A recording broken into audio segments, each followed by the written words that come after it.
مار مرغ رو نیش زد و وقتی بدنش از زهر میسوخت، مرغ رفت به سمت لونه تا پناه بگیره. ولی بقیه مرغا بیرونش کردن تا زهر به بقیه سرایت نکنه. مرغ لنگ لنگان در حال گریه کردن رفت، نه به خاطر نیش مار، به خاطر طرد شدن توسط خانواده خودش، درست زمانی که بهشون نیاز داشت. اون رفت ولی از تب میسوخت و در برابر شب سرد بی‌دفاع بود. بقیه مرغا رفتنش رو تماشا کردن تا وقتی که در افق محو شد. بعضیا به هم دیگه گفتن بذار بره، اینجوری امن‌تره. و وقتی مرغ توی افق بیکران ناپدید شد، همه مطمئن بودن که دیگه مرده. حتی بعضیا به آسمون نگاه می‌کردن تا شاید لاشخورها رو ببینن. زمان گذشت. خیلی بعدتر پرنده‌ای به لونه اومد و خبر داد خواهرتون زنده است. اون توی یه غار دور از اینجا زندگی میکنه. حالش خوب شده ولی یکی از پاهاشو به خاطر نیش مار از دست داده. اون نمیتونه غذا پیدا کنه و به کمکتون نیاز داره.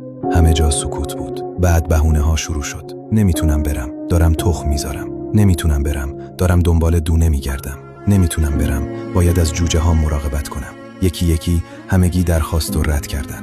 پرنده بدون کمک به غار برگشت. باز هم زمان گذشت. چند روز بعد پرنده برگشت، اما این بار با یه خبر تلخ. خواهرتون از دنیا رفته. اون تنها توی غار مرد. الان کسی نیست که دفنش کنه.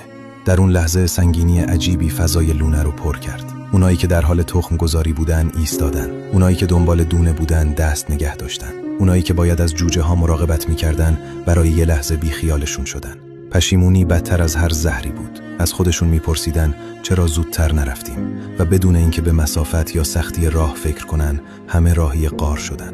الان برای دیدن خواهرشون دلیل داشتن، ولی دیگه دیر شده بود. تو زندگی وقتی زنده‌ای خیلی‌ها حتی حاضر به عبور از خیابون برای کمک بهت نیستن، ولی وقتی مردی حاضرن از دنیا رد بشن تا دفنت کنن. و بیشتر اشکایی که در مراسم خاکسپاری ریخته میشه نه از درد بلکه از پشیمونی و حسرتن. اگه رشد رو دنبال نمی‌کنی احتمالاً دیگه هیچ وقت ما رو نمی‌بینی، ولی اگه این کار رو انجام میدی تبریک میگم، تو هر روز در حال رشدی.